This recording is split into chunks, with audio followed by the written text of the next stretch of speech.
আসসালামু আলাইকুম। আমি সাগর বাংলাদেশী। আশা করছি আপনারা ভালো আছেন। আসলে এইভাবে আমি কখনো ভিডিও দেই নাই। এই যে দেখেন, আমি গাড়িতে শুয়ে আছি। গাড়ির সামনে আমি, আর পিছনে হচ্ছে ডেড বডি। হ্যাঁ, আশেপাশে আর কেউ নাই। এই যে বাইরে লাইট জ্বালায় রাখছে, আমি দেখাইতেছি। এই যে দেখেন, আমি গামছা দিয়া আলো যেন ভিতরে না আসে। এই যে দেখেন, বাইরে পুরা ফাঁকা, খালি। ঠিক আছে, তো আমি এইভাবেই সব সময় থাকি।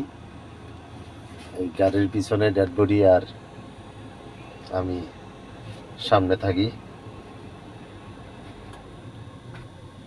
সবাই দোয়া করবেন।